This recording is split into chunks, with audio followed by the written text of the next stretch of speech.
नमस्कार,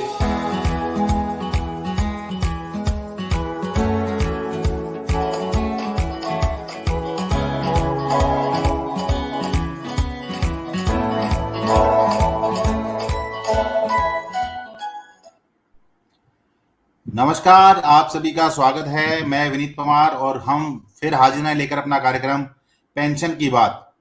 जवाब आज इस कार्यक्रम में मैं थोड़ा बताना चाहूंगा कि पिछले कार्यक्रम में हम जुड़े थे और उसमें हमारे दर्शकों ने काफी सवाल हमसे किए, हमने उनके प्रश्न दिए। हमारे साथ जुड़े थे पेंशन एक्सपर्ट निरंजन सिंह, जो आज भी हमारे साथ जुड़े हुए हैं। मैं उनका स्वागत करता हूं आज के कार्यक्रम में। आज थोड़ा लेट हमने स्टार्ट किया है, 8:30 बज चुके हैं और हमारे दर्शक जो है इंतजार कर रहे थे।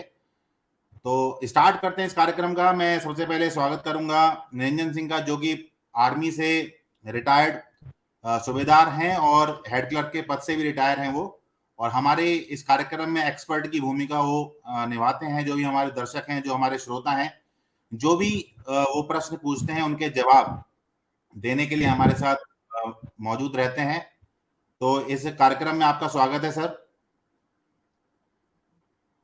तो हम स्टार्ट करते हैं, इस कार्यक्रम को स्टार्ट करते हैं। आज का हमारा पहला प्रश्न, पहले भी देखिए पहले कार्यक्रम में हमने प्रश्न पूछे थे और काफी प्रश्न आ रहे हैं। उसके बाद में हमारे पास जो है काफी स्टेट से फोन आए, उत्तर प्रदेश से हमारे पास फोन आए हैं, हमारे पास राजस्थान से फोन आए, गुजरात से फोन आए, बिहार से हमारे पास फोन आए, और डायरेक्ट जो है जो हमारा फोन नंबर इस कार्यक्रम के माध्यम से आपको प्रोवाइड कराया गया है, वहां पर उस पर फोन करके हमसे जो है पूछा गया, कुछ शंकाएं थी, उनके समाधान हमने किए, प्रयास किया उन प्रश्नों के जवाब देने का।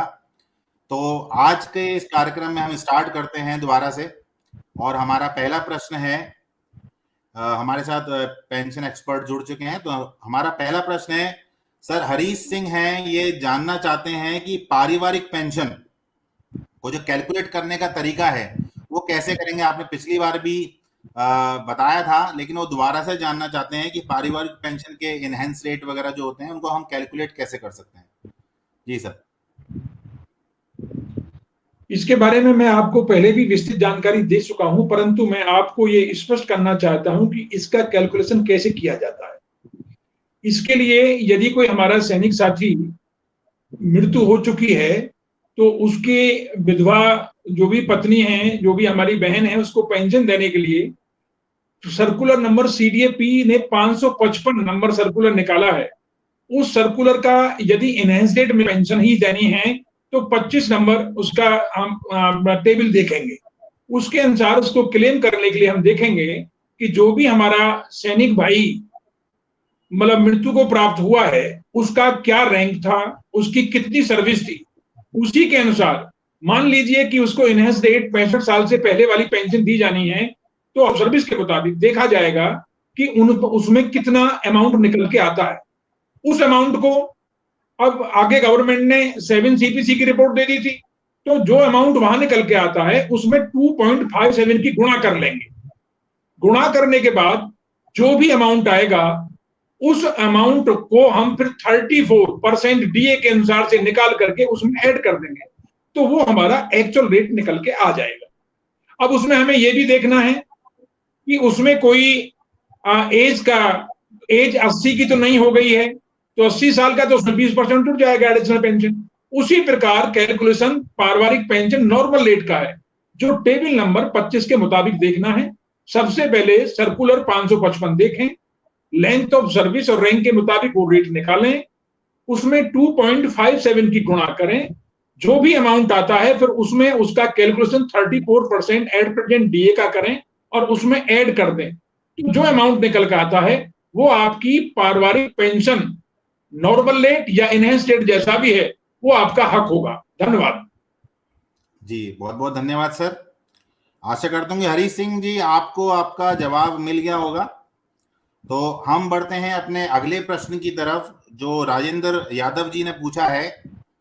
सर इनका प्रश्न है, मैं रिटायर होके आया और मेरे परिवार में एक बच्चे ने जन्म लिया, यानी रिटायर होके आ गए हैं और उसके बाद उनका जो है एक बच्चा पैदा हुआ उनके परिवार में उनका, तो क्या उसका नाम मेरे डॉक्यूमेंट में दर्ज हो सकता है? यदि हाँ, तो उसके लिए मुझे क्या कार्रवाई करनी पड़ेगी? यस, इसके बारे में हमारे सैनिक भाइयों को बहुत अज्ञानता है। इसके बारे में हमको सही विस्तृत जानकारी नहीं है। बड़ी सीधी सी बात है, यदि हम रिटायर होके आ गए हैं और उसके बाद भी हमारे परिवार में किसी बच्चे ने जन्म लिया है, तो उसको हम रिकॉर्ड ऑफिस को नहीं बताते हैं। हमको उसको पैदा होने के तुरंत बाद अपने रिकॉर्ड ऑफिस, जो भी हमारा रिकॉर्ड ऑफिस कार्यालय है, उसको संपर्क स्थापित करें और उसको बताएं। उस बच्चे का बर्थ सर्टिफिकेट भेजें और कुछ डॉक्यूमेंट रिकॉर्ड ऑफिस मांगता है, आपका हल्फनामा, शपथ पत्र वगैरह, उसको भेजें। तो उसका ऑर्डर होता है, आपके दस्तावेज में उस बच्चे का नाम शामिल किया जाता है। अब कुछ केस ऐसे हो गए हैं कि बहुत से सैनिक ऐसे हैं कि 10-10, 12-12 वर्ष उनको पेंशन आय हो गया है, परंतु इस बाबत वो कोई उन्होंने कार्रवाई की नहीं। जब वो नौकरी लगने के काबिल होता है तो तब उसके बारे में उनको सोच होती है कि भाई ये बच्चे का नाम तो मेरे दस्तावेज में है ही नहीं। तो फिर भी ऐसा मालूम पड़ता है, तो इसके बारे में अपने रिकॉर्ड ऑफिस जो भी आपका संपर्क करें, उसको चिट्ठी लिखें या किसी एक्सपर्ट से चिट्ठी लिखवाएं कि मेरे पेंशन आने के बाद मेरे परिवार में ये बच्चा पैदा हुआ था, परंतु किन्हीं कारणोंवश मैंने इसका आदेश नहीं कराया है। तो रिकॉर्ड ऑफिस से आपको वहां जवाब आएगा चिट्ठी का कि आप ये दस्तावेज हमको भेजें, ताकि आपके बच्चा जो पेंशन आने के बाद पैदा हुआ है उसका पार्ट 2 ऑर्डर में नेसेसरी अकुरेंस पब्लिश करने के बाद it is to be recorded in any service document of the individual. तो इसका ये प्रोसीजर है। इसके बारे में हमें बहुत ही मतलब सोच समझ के अपने दस्तावेजों को पूरा कराना चाहिए अपने जीवन काल में, अन्यथा हमारी मृत्यु उपरांत हमारे परिवार को बहुत परेशानी झेलनी पड़ती है। तो आप समझ गए होंगे। धन्यवाद। जी सर, बहुत बहुत धन्यवाद।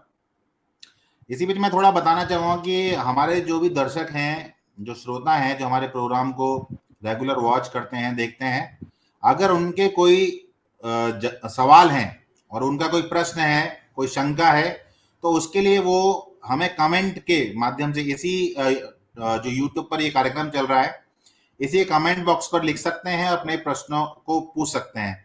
इसके अलावा हमने जो है डिस्क्रिप्शन बॉक्स में, पिछले प्रोग्राम के डिस्क्रिप्शन बॉक्स में, इस वाले जो प्रोग्राम के डिस्क्रिप्शन बॉक्स में मैं डाल दूंगा गूगल फॉर्म। आप गूगल फॉर्म के माध्यम से भी अपने प्रश्नों को हमसे पूछ सकते हैं। हम उन प्रश्नों को अपने आने वाले प्रोग्राम में शामिल करेंगे। जो भी आपकी शंकाएं होंगी उनका समाधान करने का हम प्रयास करेंगे। अब हम बढ़ते हैं अगले प्रश्न की तरफ। अगला प्रश्न है किरणपाल सिंह का है। इन्होंने पूछा है, मेरे परिवार में एक बच्चा पोलियो से अपंग है, पत्नी की मृत्यु हो चुकी है, तो मेरी मृत्यु के उपरांत क्या मेरे इस बच्चे को पेंशन मिलेगी? यदि हाँ, तो मुझे इसके लिए क्या कार्रवाई अभी से करनी चाहिए? बहुत अच्छा प्रश्न है। इसके बारे में हमारे सैनिक भाइयों को और हमारे जो भी संपर्क में हैं उन लोगों को इसके बारे में विस्तृत जानकारी नहीं है।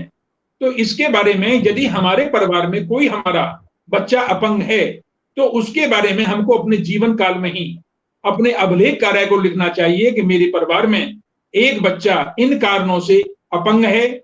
उसका असत्ता प्रमाण पत्र, जो भी डिसेबिलिटी सर्टिफिकेट है, वो भी सीएमओ या एमएस से भी हमारा बन जाता है। इसको बना करके अपने रिकॉर्ड ऑफिस को लिखें। उस अपंगता के बारे में उसका पार्ट ऑर्डर करवाएं।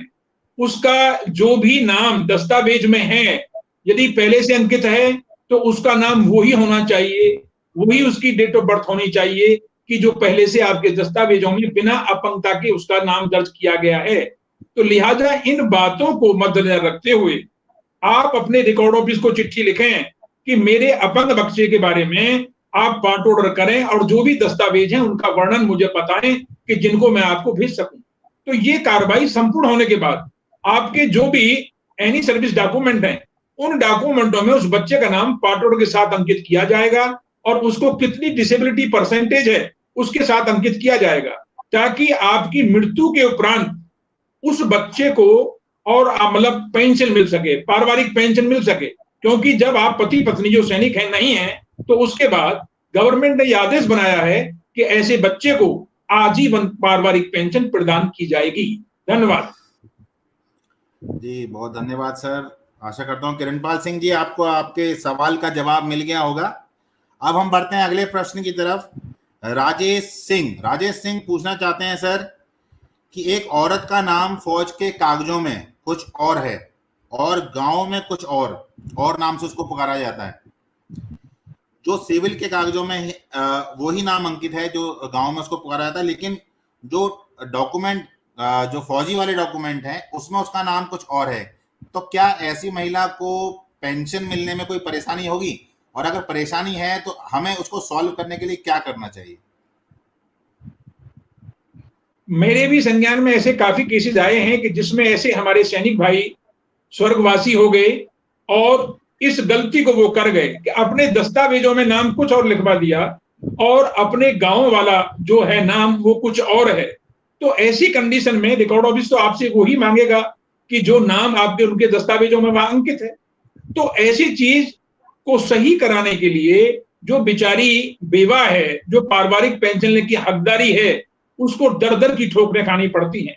तो उसके लिए आपको गजट नोटिफिकेशन ऑफ इंडिया में आपका नाम पब्लिश कराना पड़ेगा और उसके बाबत आपको फर्स्ट क्लास मजिस्ट्रेट इत्यादि के एफिडेविट बनवा करके ये आपको सिद्ध करना पड़ेगा कि इस दस्तावेजों में जो नाम मेरा अंकित है और जो गांव में मेरा नाम मुझे कहा जाता है जो मेरे सिविल दस्तावेजों में है, मैं एक ही महिला हूं। तो उसके लिए प्रोसीजर है, आपको गजट नोटिफिकेशन ऑफ इंडिया के कार्यालय सिविल लाइंस दिल्ली जाना होगा, वहां अपना गजट कराना होगा। उस गजट को करवाने के बाद फिर आपको अपने अभिलेख कार्यालय को लिखना पड़ेगा कि मैं ये गजट की कॉपी भेज रही हूं और मैं अपने और दस्तावेज कौन कौन से भेजूं जिससे मेरा चेंज ऑफ नेम का पार्ट ऑर्डर हो सके। तो this is the procedure to do the needful if the widow wants. Otherwise ऐसे केस हैं कार्रवाई कर नहीं पाते हैं और दफन हो जाते हैं। बेचारी ऐसी मैंने देखी हैं, अपनी विधवा बहनें देखी हैं कि उनको पेंशन नहीं मिल पाई है क्योंकि एक बहुत बड़ा ये मतलब जो ना विपरीत दिशा में चला जाता है कि गांव में कुछ और नाम और दस्तावेजों में कुछ नाम। तो रिकॉर्ड ऑफिस जो भी हैं, जो संपर्क हम करेंगे रिकॉर्ड ऑफिस से, तो उनके सामने भी ये बड़ी कानूनी कार्रवाई में व्यवधान पैदा करता है कि वो भी पेंशन दिलवाने में असमर्थ होते हैं। तो इस काम को सही करने के लिए, इस कार्य को सही करने के लिए जो मैंने आपको प्रोसीजर बताया है ये वैलिड है और आप अपना गजट नोटिफिकेशन ऑफ इंडिया में अपना नाम मतलब पब्लिश कराते प्रकाशित कराते हुए अपने रिकॉर्ड को लिखें। तो मैं समझूंगा कि इस कार्यविधि से आप अपने कार्य को सोल्व कर सकते हैं। धन्यवाद। जी सर, बहुत बहुत धन्यवाद। अगला प्रश्न लेते हैं सर। अगला प्रश्न चंद्रवीर जी हैं। इन्होंने प्रश्न किया है कि मेरी उम्र 80 साल से ऊपर हो चुकी है और मेरी पेंशन में, कृपया बताएं कि मेरी पारिवारिक पेंशन में कितना इजाफा होगा? क्या मेरा बैंक अपने आप ही इसे लागू कर देगा जो इजाफा होगा, या मुझे इसके लिए कोई कार्रवाई करनी पड़ेगी? चंद्रवीर जी, पारिवारिक पेंशन नहीं है, आपको सर्विस पेंशन मिल रही है। तो सर्विस पेंशन में आप ये कहते हो, आपका जो प्रश्न है आप ये कह रहे हैं कि आपकी उम्र 80 वर्ष हो चुकी है। तो 80 वर्ष के लिए भारत सरकार ने 20% पेंशन, एडिशनल पेंशन आपको देने का प्रावधान है। तो जो भी आप अपने पीडीए से, अपने बैंक से जहां से पेंशन प्राप्त कर रहे हैं, आप उस बैंक में जाएं और उनको बताएं कि मेरी डेट ऑफ बर्थ के मुताबिक मेरी इस दिनांक को 80 साल पूरे हो गए हैं। तो लिहाजा उनसे आप रिक्वेस्ट करें, अपना एक प्रार्थना पत्र दें कि मेरे लिए एडिशनल पेंशन जो है वो 20% मेरी बेसिक सर्विस पेंशन में जोड़ दिया जाए। तो बेसिक पेंशन में जो आपकी बेसिक है सर्विस पेंशन की, आपके रैंक और लेंथ और सर्विस के मुताबिक, उसमें 20% और ऐड किया जाएगा। जो भी आपका सिस्टमेटिक ढंग से जो निकल के आएगा कब आप रिटायर हुए हैं, तो 20% जुड़ने के बाद में फिर उसको जो भी prevailing rate of D at present है विल बी गिवन, वो भी आपको मतलब डी लगा करके उसमें दिया जाएगा। तो इसका ये प्रोसीजर है। फिर भी यदि आपका पीडीए इसको अदा करने में या उसको जोड़ने के लिए, एडिशनल पेंशन को देने के लिए आनाकानी करता है, तो उसके बाबत बड़ा सीधा सा मतलब जो ना आंसर मेरे पास है कि आप अपने रिकॉर्ड ऑफिस को लिखें या उसकी कॉपी आप जो ना पीपीओ का एग्जाम्पल देते हुए, पीपीओ का वर्णन करते हुए आप सीडीपी इलाहाबाद को भी लिख सकते हैं कि मेरा पीडीए मेरा अकाउंट नंबर है, मेरी एडिशनल पेंशन को पेंशन में नहीं जोड़ रहा है जबकि मैं 80 वर्ष का हो गया हूं। तो उसका समाधान हमारी रिकॉर्ड ऑफिस और हमारा जो रक्षा पेंशन कार्यालय इलाहाबाद है, जिसको अभी फिलहाल हम प्रयागराम के नाम से जानते हैं, ये बड़े आराम से वहां से चिट्ठी निकलेगी और इनको देना ही होगा। और उनकी सीपीपीसी को भी आप अप्रोच कर सकते हैं। तो मैं चंद्रवीर जी समझ रहा हूं कि आप मेरी इस बात को समझ गए होंगे। तो ये आपकी ये कार्यविधि है। यदि आपको फिर भी कोई परेशानी पैदा होती है तो आप मेरे को मेरे व्यक्तिगत नंबर पर अप्रोच कर सकते हैं। मैं आपके लिए चिट्ठी का प्रारूप बनाकर आपको भेज दूंगा, आप उसको भेज दें। धन्यवाद जी। तो चंद्रवीर जी, आप जो है हमारे पेंशन एक्सपर्ट निरंजन सिंह को आप कॉल भी कर सकते हैं। अगर आपको जो है कार्रवाई करवानी है इसमें, तो वो आपकी तरफ से लेटर वेटर जो भी आपको बनाना होगा बना के आपको भेज देंगे। इसके बाद सर अगला प्रश्न हम लेते हैं। अगला प्रश्न है राकेश कुमार जी का। राकेश कुमार जी पूछना चाह रहे हैं कि अपनी सर्विस पेंशन का सही रेट मालूम कैसे कर सकते हैं, कि उनको जो है सर्विस पेंशन जो मिल रही है क्या सही है, तो मैं कहाँ कैलकुलेट करूं। तो आई थिंक आपने पहले प्रश्न का जवाब जो दिया था वो इसी से रिलेटेड है, क्या मैं सही हूं सर? बहुत अच्छा प्रश्न है। हमारे बहुत सैनिक भाई ऐसे हैं जिनको यही नहीं मालूम है कि मेरी पेंशन मैं कैसे कैलकुलेट करूं और कैसे जानूं कि मुझे कम मिल रहा है या ज्यादा मिल रहा है। तो इस चीज को मद्देनजर रखते हुए मैं आपको जो है मैं आपका विस्तार पूर्वक आपको बताना चाहता हूं, मार्गदर्शन करूंगा कि वही सर्कुलर नंबर 555 जिसकी टेबल नंबर 7 है, वो हमारा टेबल नंबर 7 सिपाही से लेकर के ऑनरेरी कैप्टन तक का हमारा ये लेखा जोखा दर्शाता है, जिसमें हमारा सर्विस पेंशन का रेट दिया हुआ है। सर्विस पेंशन का रेट रैंक के मुताबिक और लेंथ ऑफ सर्विस के मुताबिक। तो जो भी रेट उसमें दिया गया है उस रेट को आप निकाल लें, उसको रेफर कर दें। ये जो टेबल है, ये जो सर्कुलर है 555 नंबर, ये रेडीली ये अवेलेबल है पीसीडी की साइट पर। तो उसको निकाल करके आप अपना वो देखें लेंथ के सर्विस के मुताबिक और रैंक के मुताबिक कि उसमें कितना अमाउंट लिखा हुआ है, और उसको 2.57 से मल्टीप्लाई करें, और जो भी आता है उसको 34% डीए ऐड करते हुए निकाल करके आप उसमें जोड़ दें, तो वो आपकी सर्विस पेंशन का सही हक होगा। तो इसको आप ऐसे निकाल सकते हैं। आपको अब कहेंगे कि 555 सीडीए हम 5 सर्कुलर कहां से लें, तो ये सीडीए की वेबसाइट पर नेट पर अवेलेबल है। आप कभी भी इसको डाउनलोड कर सकते हैं, आप कभी भी देख सकते हैं। तो इसमें आपको कोई परेशानी नहीं होगी। बड़ा सीधा सा सवाल है। 555 को टैली करें। जी सर, तो उसको टैली करने के बाद आपका रैंक देखें, लेंथ ऑफ सर्विस देखें, उसका रेट लें, उसमें 2.57 से मल्टीप्लाई करें, और जो भी उसमें निकल के आता है उसमें 34% डीए जोड़ दें, तो आपकी सर्विस पेंशन निकल के आ जाएगी। धन्यवाद। जी सर, धन्यवाद सर। अगला प्रश्न लेते हैं सर। ये हवलदार अमित कुमार का प्रश्न है सर, और ये जानना चाहते हैं क्या विकलांग बच्चा जिसकी शादी हो चुकी है उसको भी पेंशन मिलने का हक है? तो अगर है तो उसके लिए हमें क्या कार्रवाई करनी पड़ेगी, इसके बारे में बताएं सर। वो तो मैं आपको पहले बता चुका हूं, पहले भी इसे कनेक्टेड पॉइंट आया था कि हमारे विकलांग बच्चे को हमारी और हमारी पत्नी की मृत्यु उपरांत पेंशन लेने का हक है, पारिवारिक पेंशन उसको दिए है। परंतु अब इसमें प्रश्न इन्होंने ऐड किया, क्या शादी होने के बाद यदि विकलांग बच्चे की भी शादी हो जाती है तो क्या उसको भी पारिवारिक पेंशन लेने का हक है? तो पहले मैं आपको प्रोसीजर बता दिया हूं कि हमें क्या कार्रवाई करनी है, पर मैं आपको इसके बारे में बता देना चाहता हूं कि हमारी भारत सरकार ने 24 सितंबर 2012 से यह भी लागू कर दिया कि यदि कोई विकलांग बच्चा मैरिड भी है, शादी कर लेता है, तो दिनांक 24 सितंबर 2012 से उसको भी पेंशन लेने का, पारिवारिक पेंशन लेने का हक प्रदान कर दिया गया है, जो कि हम लोगों को नहीं मालूम है। तो इसके लिए आप पूरी कार्रवाई करें और अपना बिना किसी उसके आप बताएं रिकॉर्ड ऑफिस को कि मेरा ये बच्चा है और इसकी मैं शादी कर चुका हूं, और इसका जो ना उसका पार्ट ऑर्डर कराएं, उसमें कोई बात नहीं है। He is very much entitled to get the पारिवारिक pension after death of the parents as per the rules. 24 सितंबर 2012 से उनको शादी अपंग बच्चे जो हमारे हैं उनको भी शादी के बाद भी पेंशन लेने का गवर्नमेंट, हमारी भारत सरकार ने हक दे दिया है। धन्यवाद। बहुत बहुत धन्यवाद सर। अगला प्रश्न लेते हैं सर। अगला प्रश्न है, ये भी पारिवारिक पेंशन से रिलेटेड प्रश्न है सर, और ये पूछना, राखी सिंह है, ये पूछना चाहती हैं कि जीवन काल में ही पारिवारिक पेंशन के लिए जॉइंट नोटिफिकेशन के लिए क्या कार्रवाई करनी पड़ेगी?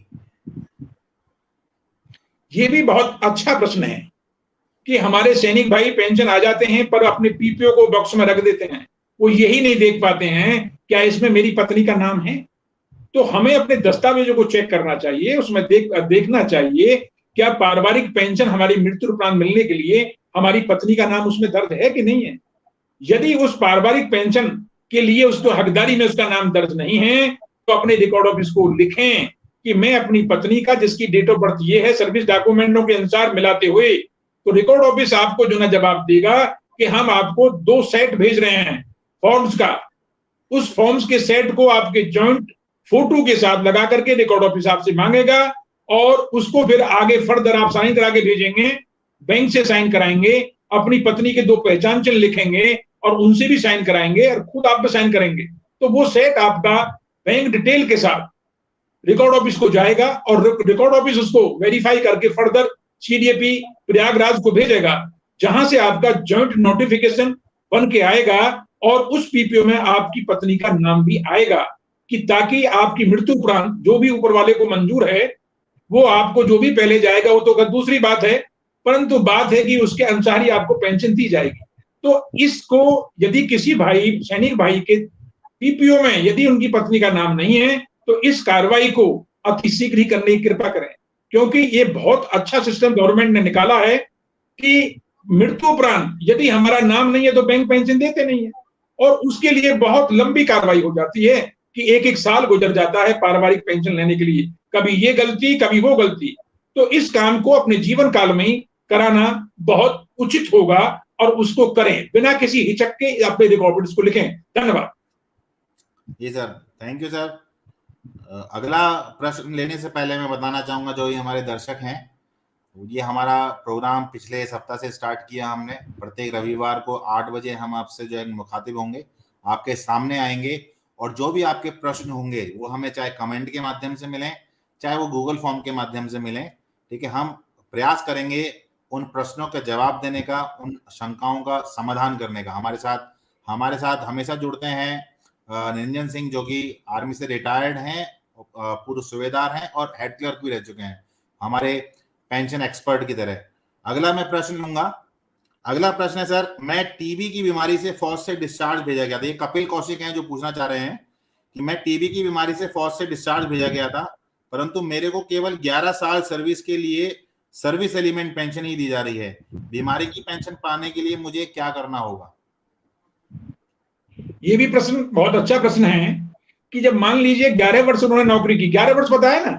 जी सर, 11 वर्ष नौकरी, 11 वर्ष उन्होंने नौकरी की और उनको 11 वर्ष के बाद में सर्विस एलिमेंट पेंशन दे दी गई। तो अब ये प्रश्न उठता है कि उनको बीमारी की पेंशन आप टीबी बता रहे हैं वो क्यों नहीं दी गई? क्या उसको रिजेक्ट करने का मेन कारण क्या है जो सीडीए ने पेंशन नहीं दिया?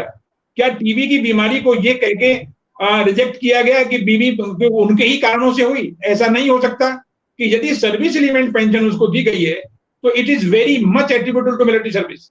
तो इनको यदि इनवैलिड आउट किया गया है तो इनको दोनों ही पेंशन लेने का हक है। तो इसके बारे में यदि इन्होंने अपील की है, वेल एंड गुड। यदि अपील नहीं की है तो इसके लिए आज हमारे भारत सरकार ने state wise AFT armoured forces tribunal खोले हुए हैं। तो आप अपने पीपीओ का रेफरेंस देते हुए उस कौशिक जी को बताएं कि कौशिक जी अपना पीपीओ को रेफरेंस देते हुए आप यदि जिस भी स्टेट के रहने वाले हैं अपनी एएफटी में जाएं और ओए के माध्यम से आप केस दर्ज करें ताकि उसमें उचित निर्णय मिल जाएगा। और मैं आशा करता हूं कि यदि आप ये चीज एएफटी में लेके जाएंगे तो मेरे हिसाब से आपको इसका हक अवश्य मिलेगा। धन्यवाद जी, बहुत बहुत धन्यवाद सर। अगला और आखिरी प्रश्न सर आज का मैं लेना चाहूंगा, जिसमें ये वीर भान जी हैं, ये पूछना चाहते हैं कि मेरे को 4 साल की सर्विस के बाद दिमागी बीमारी के कारण इनवैलिड आउट कर दिया गया, परंतु मुझे किसी भी प्रकार की पेंशन नहीं दी। यानी 4 साल की सर्विस के बाद ही उन्हें निकाल दिया गया और उनको किसी भी प्रकार की पेंशन नहीं मिल रही है। क्या कारण हो सकता है? देखिए, इसमें बड़ा क्लियर है कि 4 साल की नौकरी करने के बाद यदि उनको इनवैलिड आउट किया गया है तो सीडीएपी प्रयागराज ने इस केस को, इस पेंशन केस को इसलिए रिजेक्ट किया गया होगा कि बीमारी को ये फौज के कारणों से ना तो बढ़ा हुआ माना गया ना फौज के कारणों से माना गया। तो लिहाजा इनको कोई भी पेंशन नहीं दी गई, ना सर्विस एलिमेंट दिए गए, ना डिसेबिलिटी पेंशन दी गई। और इनको ये हक दिया होगा, एक लेटर रिकॉर्ड ऑफिस से आया होगा कि आप अपील करें तो हम आपकी अपील को रक्षा मंत्रालय को भेजेंगे। तो अब इनको ही मालूम होगा कि इन्होंने ऐसा किया या नहीं किया। फिर भी मैं आपको एक उदाहरण देना चाहता हूं। ऐसा ही केस मेरे संज्ञान में आया था, तो मैंने उसकी नौकरी करीब 4.5 साल थी। वो भी मेरे विचार में, जैसा कि मुझे ज्ञात हो रहा है उनको भी दिमाग की प्रॉब्लम थी। तो उस केस में एएफटी लखनऊ ने उसको भी ये कहते हुए पेंशन दी कि हम मान नहीं सकते कि फौजी आदमी की जब भर्ती हुआ तो उसको दिमागी प्रॉब्लम नहीं थी। तो एएफटी ने बड़ा अच्छा आदेश दिया कि फौज के कारणों से ही उसकी बीमारी को मानते हुए उसको सर्विस एलिमेंट भी दिए और उसको डिसेबिलिटी पेंशन भी थी। परंतु उसमें क्या बोला एएफटी ने कि जिस दिन आपने केस डाला है उसके 3 वर्ष पीछे से आपको हम ये पेंशन अदा करेंगे, क्योंकि एएफटी का सीधा सा नियम है कि गलती तो आपकी है कि आप इतने दिन बैठे रहे और एएफटी में आपने केस दायर नहीं किया, जबकि 2007 से ये एएफटी हमारे फौजी भाइयों के लिए काम कर रही हैं और हमको एएफटी के माध्यम से बहुत इंसाफ मिल रहा है और सीखता के साथ मिल रहा है। धन्यवाद जी, बहुत बहुत धन्यवाद सर। आज हमने 10 प्रश्न लिए थे और सभी के प्रश्नों का जवाब देने का प्रयास हमने किया है। आशा करते हैं कि जो ये हमारे दर्शक हैं, श्रोता हैं, उनको अपनी शंकाओं का समाधान उनकी शंकाओं का समाधान हो गया होगा, उनको अपने प्रश्नों के जवाब मिल गए होंगे। अब समय है विदा लेने का, लेकिन मैं उससे पहले बताना चाहूंगा कि जो भी हमारे दर्शक हैं, जो भी इस प्रोग्राम को देखते हैं, चाहे लाइव स्ट्रीम देखते हो चाहे बाद में देखते हो, तो हमारे इस प्रोग्राम को लाइक करें, सब्सक्राइब करें, शेयर करें, ताकि ऐसे हमारे जो है फौजी भाई बहन जो परिवार हैं, जिनको आवश्यकता है, उनकी कुछ शंकाएं हैं और उनका समाधान नहीं हो पाता है, तो वो हमें प्रश्न पूछ सकते हैं कमेंट के माध्यम से। गूगल फॉर्म जो हमने डिटेल्स में दे रखा है उसके माध्यम से, या डायरेक्ट जो हमारे फोन नंबर दिए गए हैं उसके माध्यम से भी डायरेक्ट हमसे कांटेक्ट करके अपने शंकाओं का समाधान वो कर सकते हैं, हमसे प्रश्न पूछ सकते हैं। तो अब हम विदा लेते हैं। मैं विनीत चौधरी आप सभी से जो है विदा लेता हूं अगले सप्ताह तक के लिए। अगले सप्ताह हम फिर मिलेंगे रविवार को 8 बजे। आप सभी का बहुत बहुत धन्यवाद। जय हिंद। नमस्कार। सब सुखी रहें, खुश रहें। किसी की कोई भी ऐसी कोई जानकारी हमसे प्राप्त करनी है तो उसके लिए हम आपको मार्गदर्शन करने के लिए तैयार हैं, तत्पर हैं। धन्यवाद।